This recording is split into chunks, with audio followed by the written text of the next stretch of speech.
Good morning, and welcome to the End of Life Journey and Beyond, the Sands of Time. My name is Lisa Strahs-Lorenc, and I'm a bereavement specialist. Hi, Susan. Hi, Lisa. It's so nice to see you today, and thank you everyone for joining us. My name is Susan Capurso. I'm an end-of-life doula and legacy specialist, and today we decided with the upcoming holidays to do a video with the two of us all about the holidays and how they're a little different, right? And how you can make changes to the holidays. And I know we were talking about this a little bit earlier, Lisa, and they are still very difficult to me, even after the number of years, and it's been 7 years for me. But they're difficult in the respect that, you know, my spouse, my husband, was very loud and big in everything that we did, including the holidays, including him making noise and waking everybody up just to put the turkey in the oven at Thanksgiving and making a big deal out of everything.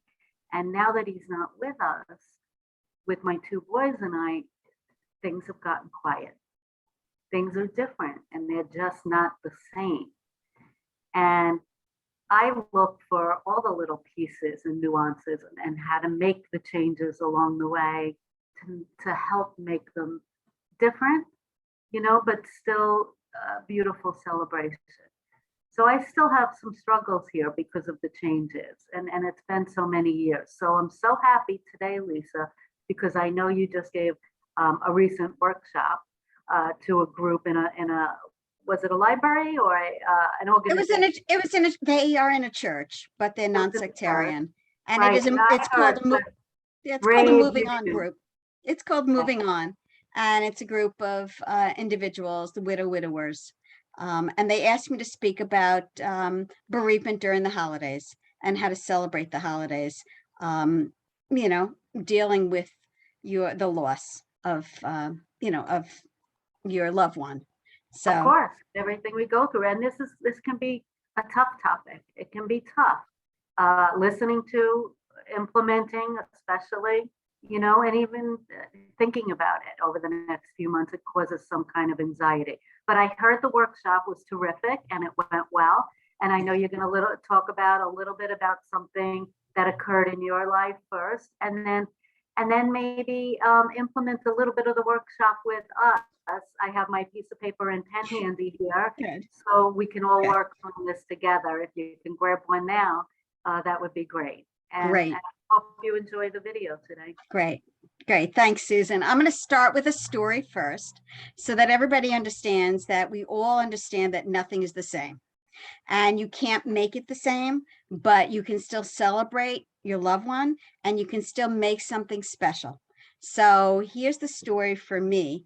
My husband and I, different religions, created a new holiday for us, and we celebrated from about 1975 until he died in 2009. It was called the Winter Solstice. And there are people who like to celebrate the first day of winter, December 21st. And they all have different kinds of celebrations. Our celebration was always a tree that was live, and we always planted it in our yard. On the tree, there was never any religious tinsel or ornaments. What we had hanging from the tree were either life things that maybe kids made, or things that came from trips that we had gone on. I like to think of it as a life tree. That's how I like to think of it. And at the top of the tree was always a dove. That was our thing, peace. And so the rest of the holiday was fondues, which now I'm aging myself, but fondues were really big in the 70s. We got our first fondue pot in 1977 when we got engaged. So we always had a cheese fondue, a chocolate fondue. So fondues were a big thing for us. Also, giving to people, we always did something as a family. We would do hunger, or we would donate things. So I wanted the children to understand that there were people who didn't have as much as they had. So that was very important to us too.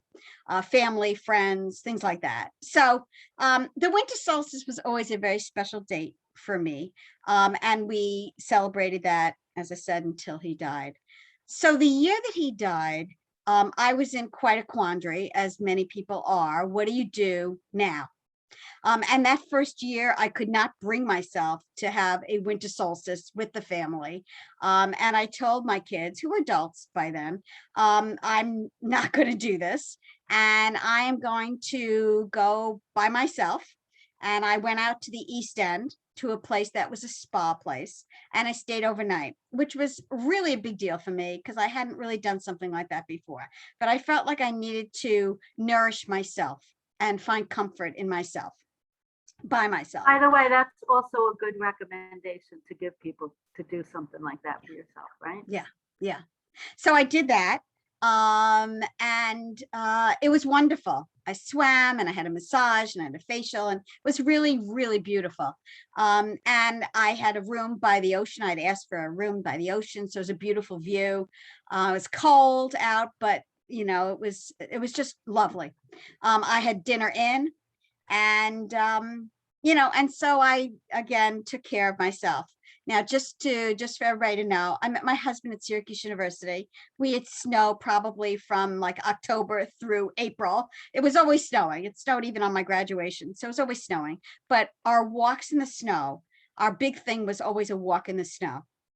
So there was no snow when I checked in on that evening, and when I woke up the next day, there was snow everywhere. And so emotional. Of course, yes, I'm emotional again about this. I really felt like he was with me. I walked in the snow, as we do, and I celebrated him. That's what I did.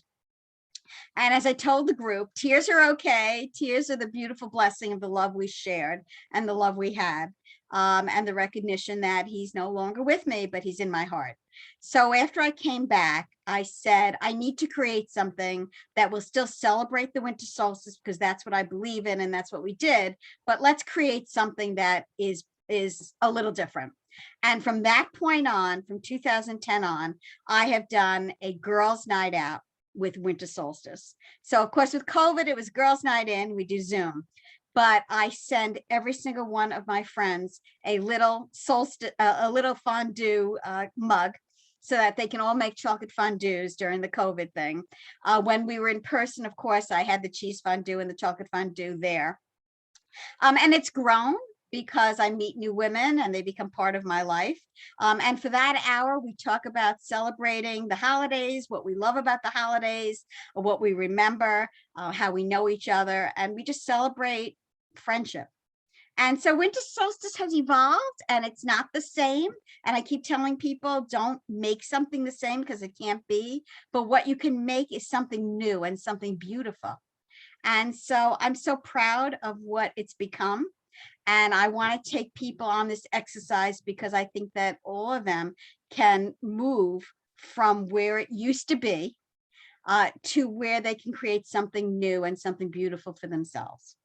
So it's a very simple exercise, but if each person will do it and participate, I think it will be helpful to them. So as Susan said, a piece of paper and a pen in the olden days, it's better than a computer because you can see it in front of you in a better way and you can turn the pages, and I like it that way. So, all right, so let's start out with the past. We're going to start out with I want you to pick a holiday. You can pick anything you want: Thanksgiving, Hanukkah, Christmas, New Year's. Pick something, a holiday. And I want you to write down at least 5 very happy things that you remember about that holiday.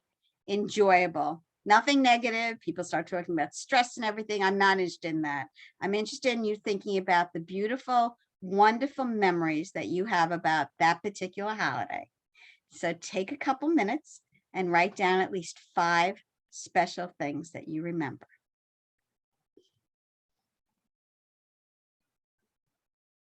And by the way, some people have trouble with this. In my group, some people had trouble, and you have to really start thinking and going back to some memories that you have. Unfortunately, some negatives outweigh the positives, but I keep telling people, you just have to focus on happiness. Some people, it's hard for them to be happy. They have to learn how to be happy again.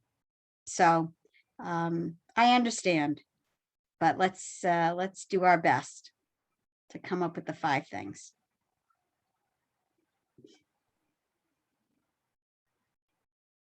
Susan is doing this while all of you are doing this as well.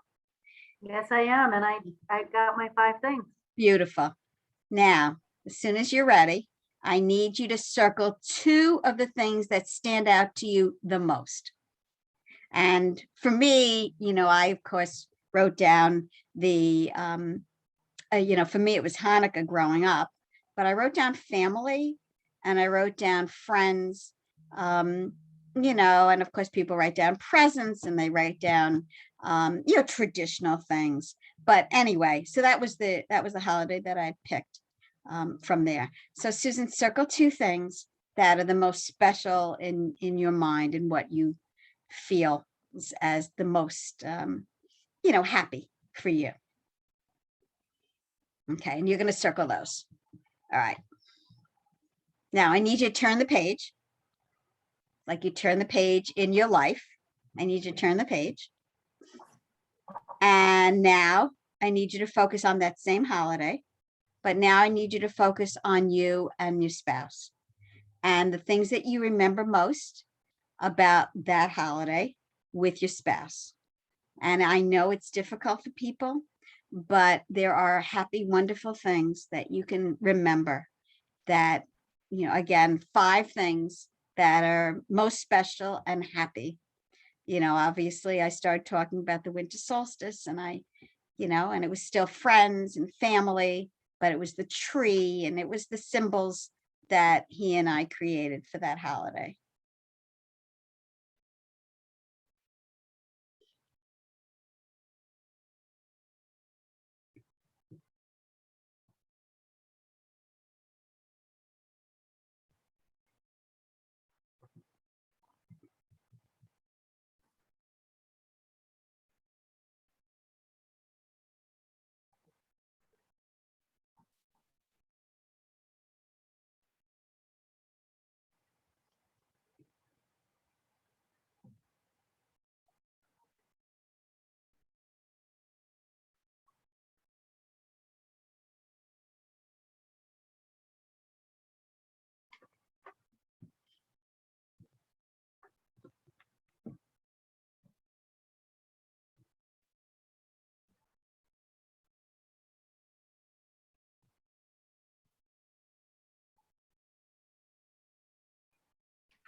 Okay, what do you think, Susan? You got at least 5 there? Mm-hmm. Okay, good. I want you to circle 2 now of the ones that stand out the most for you. Okay. Okay, good. Now I need you to turn the page. As we turn the page of life, you turn the page. And now I need you to think only about yourself. I want you to focus on your own happiness in that holiday and what means the most to you. For me, it's, the fondue, because that's what it represented for me. I love the fondue. I love friends. They're really important to me. Think about only you and what makes you happy that holiday. Some people it's presents, some people it's giving, some people it's getting together. Oh, by the way, a lot of people talk about food. They love to bake, they love to cook. So, it could be those things as well. Now, only think about you.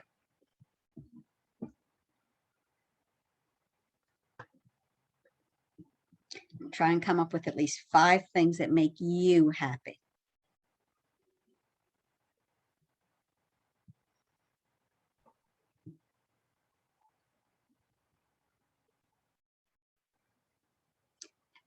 By the way, during a live session, I have people share some of those things.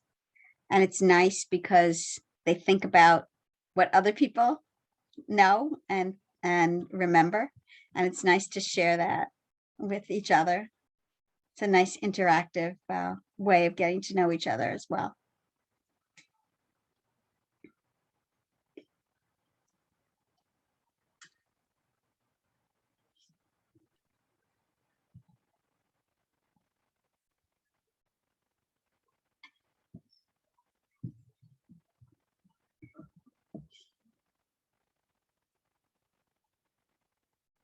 Okay. All right, Susan, circle 2 things that make you the most happy and the what you enjoy the most, what are most important to you. Okay, so now all together you have 6 things. Okay, I need you to turn the page. As you turn this page, you are now celebrating a new life. The new celebration is a combination of what you had growing up, what you had with your spouse, and what's important to you. And you create that new celebration. For me, as you heard, I created something now with my friends, my girlfriends, because I love friends. I still love fondues. I still have a tree, but I do things differently because it can never be the same. So you take what you had, what you remember, and what you celebrate and make something new. And it's not easy. This is not an easy process. But if you allow yourself to bring yourself to the present and say, I know it can't be what it used to be. And yes, you can still remember who he was, what he was like, what he did, but he's not here anymore. And now I need to create something that will be me. Okay. Now you can bring memories. I mean, obviously I bring my tree still and I bring my fondue, but now I bring my friends and now I bring new celebrations. So the question for the last page is, how do you create your new holiday? Maybe it's going to a different place. Maybe it's not staying home anymore because you always stayed home. And maybe now you take a risk. Maybe I should go out, or maybe I should go do something different this year, something I hadn't ever done before. And yes, it's scary because it's not the same, but maybe it's going to be surprising because maybe it's going to be fun. And if you allow yourself to have that fun and celebrate, you may be thrilled and totally surprised that it was different, but okay. It is different. And as we all talk about our lives with our spouses and our families and growing up and everything else, we all realize nothing stays the same. And that's the way it is. And is that sad? Yes. But you know what? This is life. So the hardest part now is to take those things that you circled, see if you can continue those celebrations in whatever way you can and make something new for yourself. And allow yourself, say, I deserve to be happy. I deserve to celebrate this. This is my new life. And allow yourself to be in it. Not just talk about, oh yeah, I have a new life now, or I have to do this. No, be in it. Be totally in it. So that's the challenge. That last page is going to take a little work, but think about what you can do this year that would be different, that would be fun, that would be happy. And it's okay. Listen, I went out east and I've never done that before. That was a big risk to go by myself. That was huge for me. But I had a really special day and a special night. And I had an amazing morning walking in snow. So allow yourself to get out there and breathe again. Breathe fresh air and breathe a fresh new life. You all deserve it. You have me mesmerized here, Lisa. I love listening to you. So my question, though, I have a question here. Okay. So there were 3 sections. Yes. That we've created. Yes. So in order to come up with our new section, are we taking the pieces that we checked off or circled? Yes. Putting them together in the last quarter? Yes. And seeing what that looks like? Yes. Yes. Because it really is how you were raised and the things you remember. You know, as I said, a lot of people talked about food and cooking. A lot of people talked about family. And the second one, spouses come up, with all kinds of celebrations that they did. And then when you think about what you enjoy, just yourself, and then you come up with this new thing. Now, it won't be everything from every place, but if you can incorporate, like I did, and make a new holiday, a new celebration in a different way. And will it feel different? Yes. And is it a little scary? Yes, because it isn't the same and it can't be the same. But you can still bring, when I'm with those women or I do this online, I think, wow, this is the winter solstice that my husband and I created. It's not the same winter solstice, but it still is that special holiday that we believed in.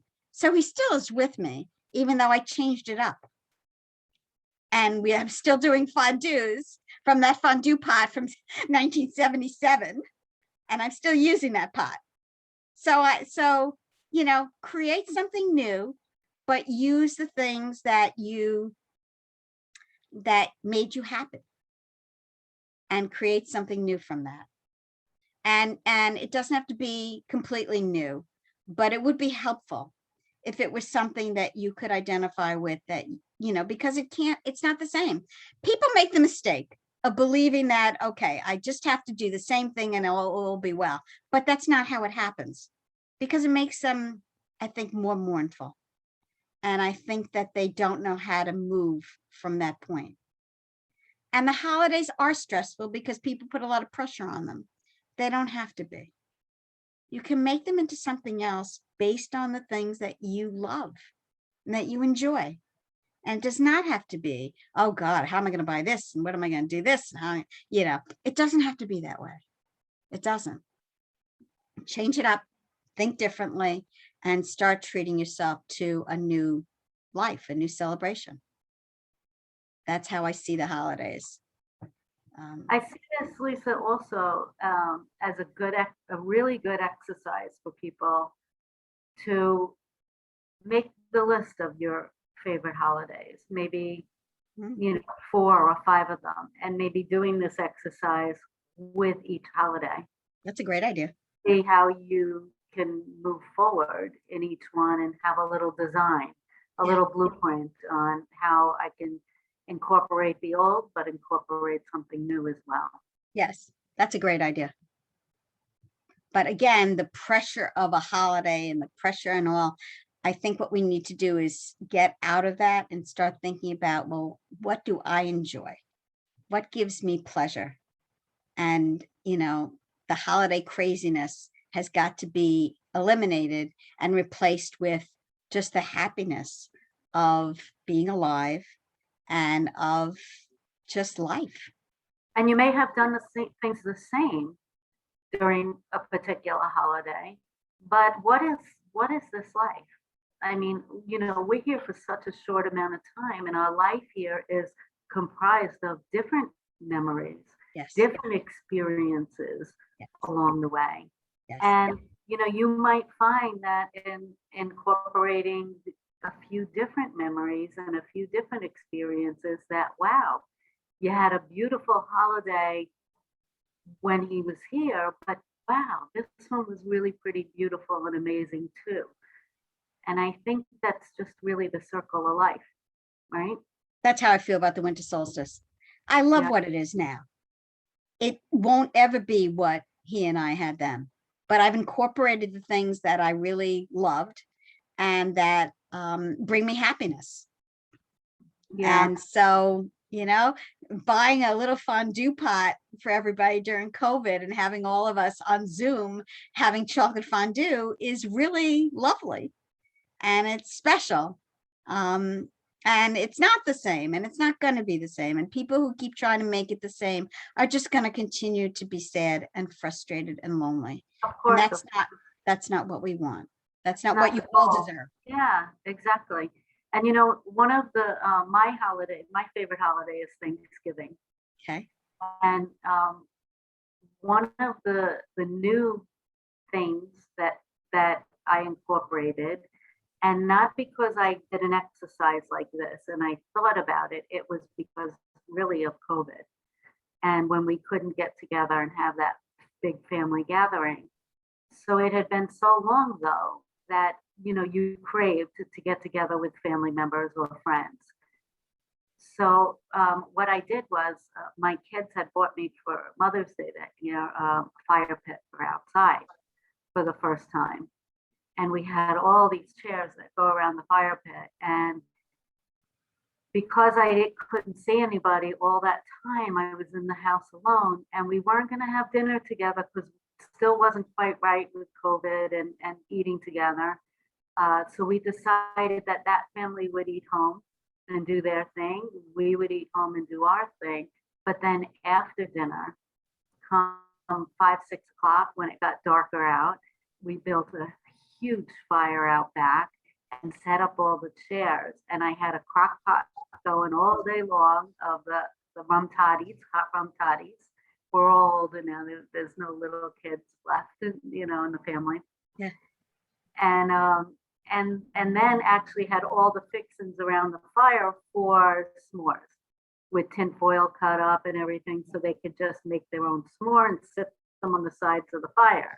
Yes. And it was so much fun. And we've talked about that, for over a year, how much fun it is. So that's one little example that if I could incorporate something new, I want to do that every Thanksgiving.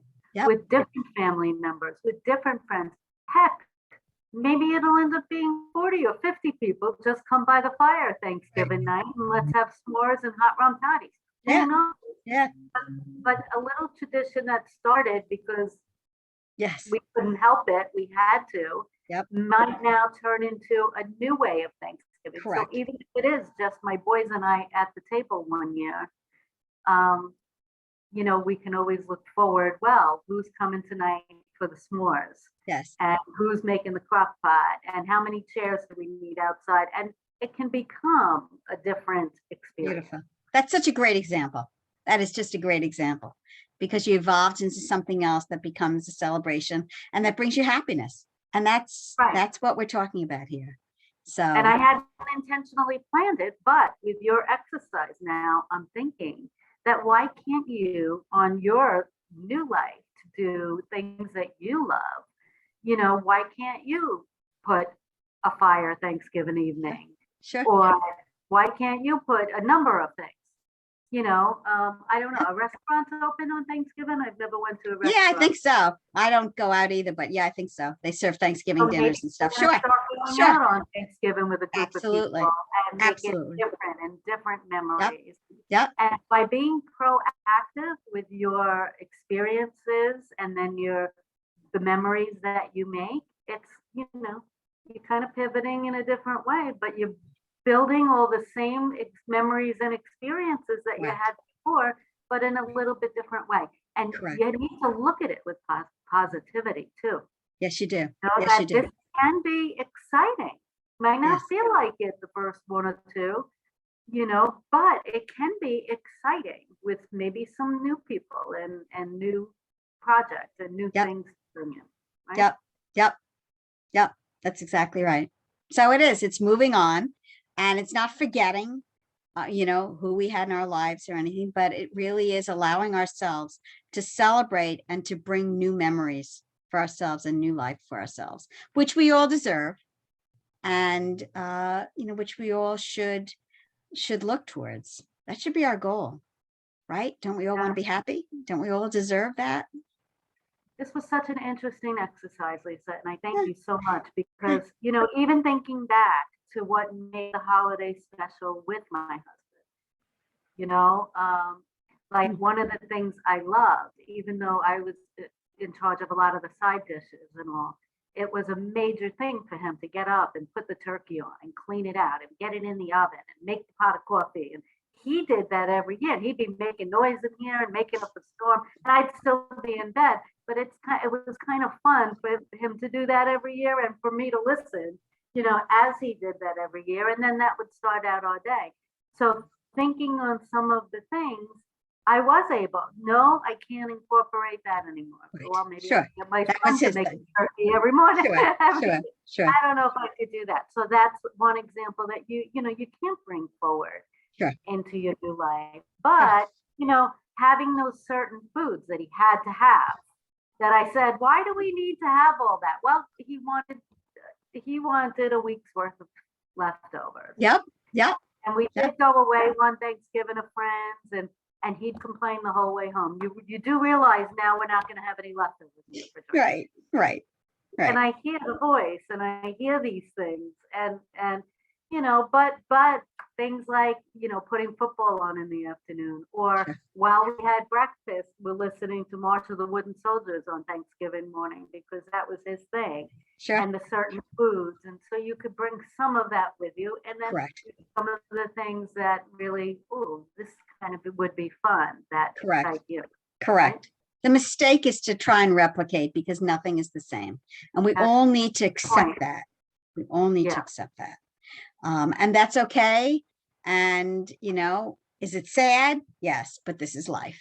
And we both know that really, really well. So Yeah. our goal is to be able to live life to the fullest, treat ourselves to be happy and deserve to be happy, and enjoy life. Enjoy it.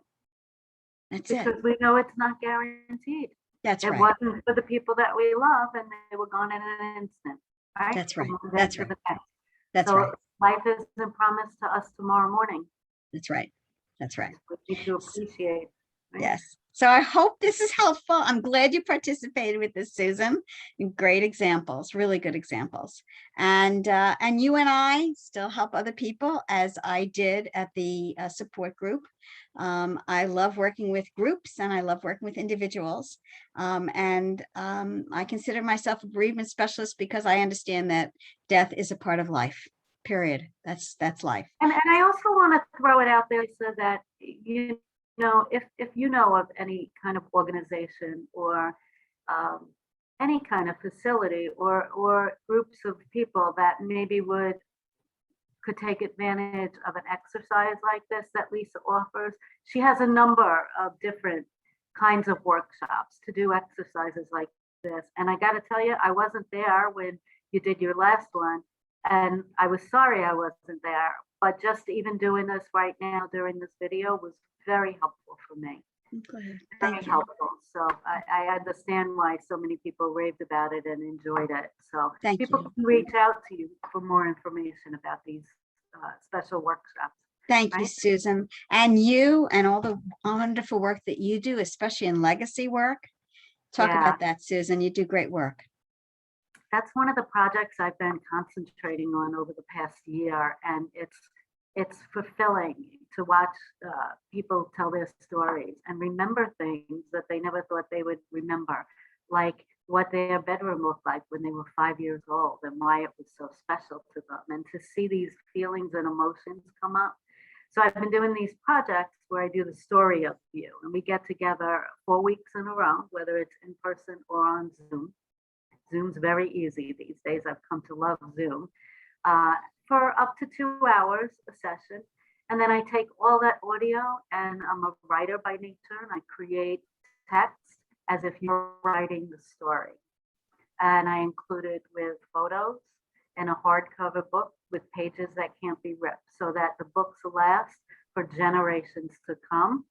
And the family, the generations that you'll never know, your great, great, great, great grandchildren will now have an opportunity to know you, know where their roots came from, and it will validate their existence in this great big universe that we all live in. What So a that's gift. a really fun project. What a gift. Beautiful gift. And talk about your courses too, Susan. I know you have a lot of courses as well. East End Academy, it's right above my head up there. There's a few, there's online courses, before end of life, after end of life. We've done a one together, Lisa, right? What a dying person wants. Yep. And that's really important. And there's a few good courses in there if learning is something that you're looking for. But that's why we do this video channel as well, to offer some value and education. Yes. For people out there in the universe that we'll never get to meet. That's right. And in our spare time, we've both written books. So my books, though they are based on pancreatic cancer, since my husband died of it, are about moving on with your life, and also about families and how families deal with death. and the loss of our loved ones. And so they can go on www.familiesmoveon.com if they'd like to see that. And those books, the proceeds all go to the Les Garten Foundation, which does pancreatic cancer research and for an eventual cure, I would hope. And you and your books? All can be found on eastenddoulacare.com. That's my website. And coming full circle, 100 tools, tips, and ideas to bring into your life at the end of life, usually when you have a terminal diagnosis. And Remember Me, the Story of My Life, which is a book that you can write in yourself to remember some of these memories from your lifetime. And all our books can be found on Amazon. But this was really, really a nice session, Lisa. And I hope people get to see it. If you like these videos, please like and share them. Follow them. So we do them every week, unless one of us is away. Yes. And we have a lot of guests. Coming up soon, we're having a woman who does beautiful meditations, and Yes. meditations are helpful before, during, and after a loss. Yes. So that's going to be another hands-on video that you can watch and get a little knowledge and experience about meditation. Great. Yeah. And then we hope they'll subscribe because they'll get more information each week that we post new videos. So, and they are shared it on. may not even always be for you, right? But we always usually know somebody in our lives that this information can be helpful to. So you can forward it and help another person in your life, right? Yes. Yes. And it's on social media, both shared on Facebook and LinkedIn. So, any sharing is always helpful as well. Great we do this video. from the heart, don't we? You and I. Yes. Yeah. Thank you for the beautiful exercise. Sure. And we'll catch up next week. Sounds good. Take care. Thank you. Bye. Bye.